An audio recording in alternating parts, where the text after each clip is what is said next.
diving into crystal clear water when your eyes lock on to just this tiny shrimp, just 3 inches long. It looks fragile, but suddenly, flash! A sound like a gunshot echoes through the water. What just happened? Incredibly, you just witnessed one of nature's most impossible weapons. This little pistol shrimp just created plasma hotter than the surface of the sun. The secret? A bubble. The shrimp has just one oversized claw that's shaped like a gun barrel.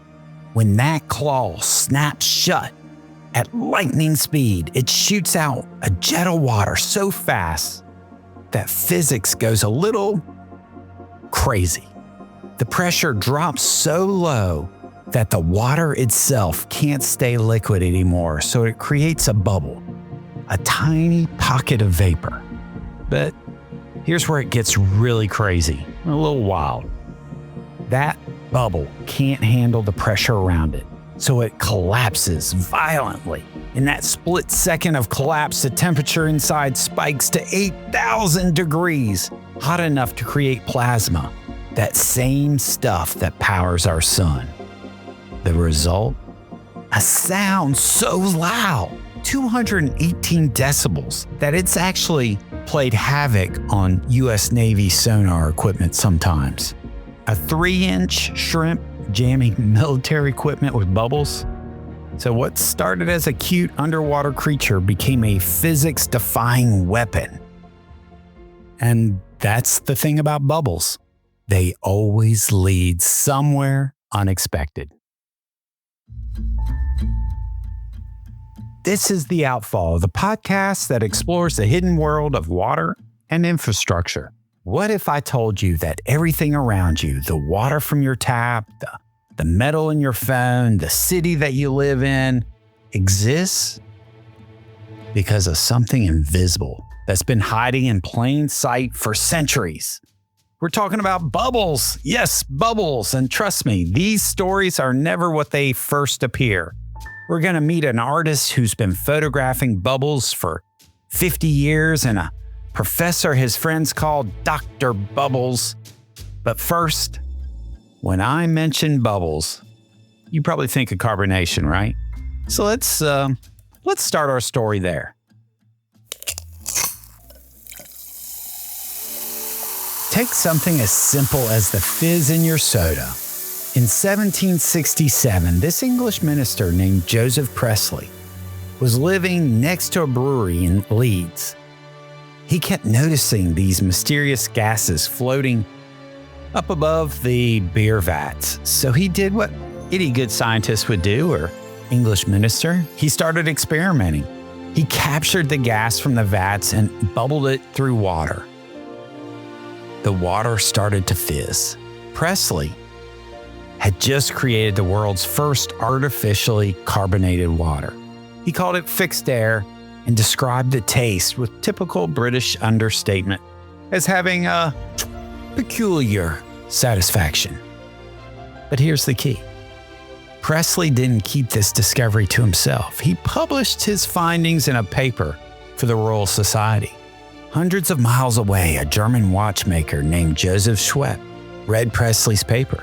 Schweppe wasn't thinking about science. He was thinking about business. So in 1783, he built a machine that could mass produce Priestley's fizzy water. That simple fascination with brewery gases has created today a $413 billion global industry in carbonated beverages.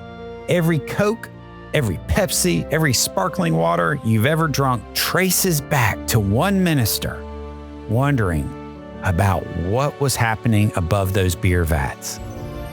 But bubbles were just getting started. They needed to save us from ourselves. By the early 1900s, places like London and New York were struggling to handle their own waste. Sewage treatment took weeks or even months, which meant you needed massive amounts of land, sometimes thousands of acres. But two chemists in Manchester, Edward Ardern and William Lockett asked themselves, hey, what would happen if you just kept pumping air bubbles through sewage? On April 3rd, 1914, they made an announcement that would change everything. Those continuous air bubbles could do in 24 hours what used to take weeks. They discovered that the right kind of bacteria love those oxygen-rich bubbles, so much so they'd devour the sewage at impossible speed.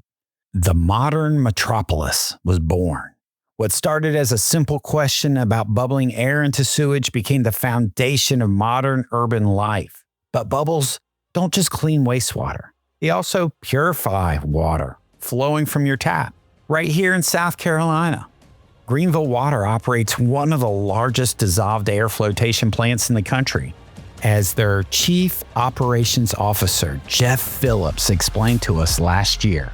Conventional filtration plant, you add chemicals to it, a coagulant, we use aluminum sulfate. It basically clumps the dirt together, makes it heavier. To get rid of that dirt, it reaches a huge basin.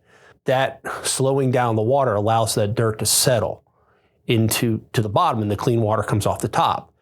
So unfortunately, where the plant was built, we didn't have that much area to build those big basins. So dissolved air filtration basically flips that upside down. So what happens is, as the water's coming in, you add air, it's actually dissolved in water, and then the air is released, and that air attaches to the dirt and floats it. And as it floats it across, you scrape that off, and the clear water comes out the bottom. So the way the air works is it's not bubbles like you see just bubbles. Basically, it's more like if you've ever had cloudy water in your spigot. It lets that kind of air. It's fine, because if it's too big, it won't lift the dirt up. It has to be those small micro bubbles. Since 2000, over 50 drinking water treatment plants in North America have implemented DAF technology. But the most invisible bubble revolution was happening underground.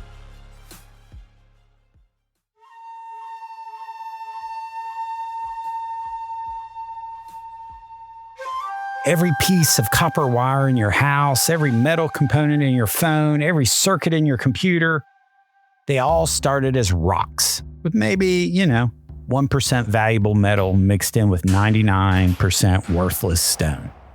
In 1905, miners in Australia were desperately trying to extract metals from massive piles of worthless tailings when they discovered something unexpected. If you blow tiny bubbles through pulverized ore, the valuable metal particles would grab onto the bubbles and float to the surface like a mineral-rich froth, while the waste rock sank to the bottom. Suddenly, what used to be worthless low-grade ore became profitable mines. Now we could extract enough copper, zinc, rare earth metals to wire and power our entire civilization.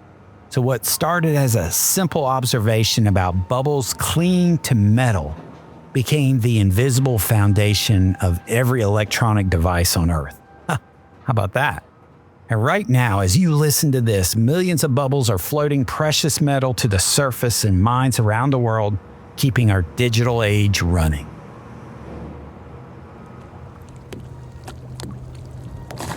And here's a modern puzzle that Bubbles just solved. Amsterdam has this beautiful network of historic canals, right? But every day, tons of plastic trash flow through these canals towards the North Sea. About 1.9 million pieces a year, they say. Who knows how they calculated that? So here's the question. How do you stop plastic pollution without blocking all the boats, barges, and ships that need to use these waterways? Well, you can't build a physical wall across a shipping channel. You can't put up a net that boats would crash into. So in 2019, some Dutch engineers had an idea. What if we built an invisible wall made of bubbles? They put a perforated tube diagonally across the bottom of the canal and pumped air through it. The rising bubbles create an upward current that pushes plastic waste to the surface and guides it to a collection point on the side. Ships sail right through without even noticing, while the barrier captures 86% of the plastic that would otherwise flow into the ocean. So what started as an impossible problem became Amsterdam's secret weapon against ocean plastic. And it's so effective, they just made it permanent.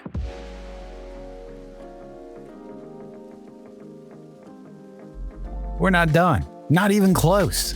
We've been treating bubbles like they're just useful. Like they're just tools that happen to work really well for certain jobs. But what if I told you that bubbles aren't just useful? They're actually windows into the deepest patterns that govern our universe. What if these simple spheres of air and water are literally showing us the mathematical blueprint of reality itself? Big, huh? Because that's exactly what our next guest discovered. In a dark room, an art student made a discovery that would end up on fractal geometry textbooks around the world. Here's Brad Miller.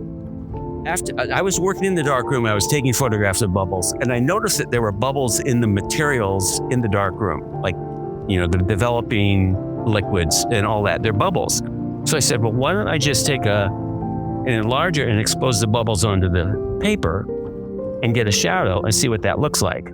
That developed into quite a long study. And I have done 3 portfolios of photograms. The first one was of bubbles, where I took 8x10 film, and in total darkness, I spread bubbles like magic wand bubbles or dawn bubbles. In darkness, I spread them on a piece of film, and I exposed it with a very tiny pinhole strobe for about a 2,000th of a second, and you get this enormously sharp shadow of bubbles onto the film. And then I would drum scan those, and a drum scan is a very high resolution scanning. So I would get files that were, say, 1,600 megabyte files in grayscale. So they're huge files. So there are elaborate, beautiful patterns that are made through the shadows of bubbles or ice or moving water. Like I would vibrate the tank and get standing waves. No lens, no focus, just objects placed directly on light-sensitive material and exposed with a flash. And in those shadows, something incredible was hiding. The big leap for me was to take it and put it onto film, because film has a super fine grain, and it allowed me to blow these up. There is a photogram in the Lancaster Museum of Art. Lancaster is a small town it's in LA County, and they have a beautiful little museum. The opening wall is 33 feet tall and 24 feet wide. And they printed a ice photogram of one of my scans that is still sharp at that scale at 33 feet. There's no grain showing up at 33 feet. It blew me away. I knew it was a big file, but I didn't expect it to be so crisp. I'm into patterns, and it turns out that a lot of these patterns, like close packing patterns, is how bubbles or cells pack in your body.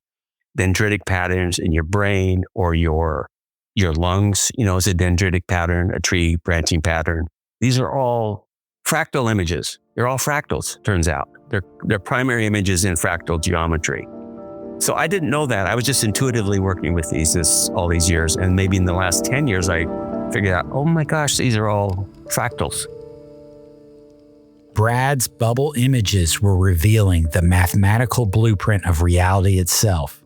Turns out there's about 5 or 6 publications by scientists, by mathematicians actually, in Japan or Germany that are using my bubble images on the cover of their books on fractal geometry. Turns out that bubbles are a perfect example of fractals. There are simple rules of the geometry of bubbles, froth. All the surfaces in a bubble froth are spherical.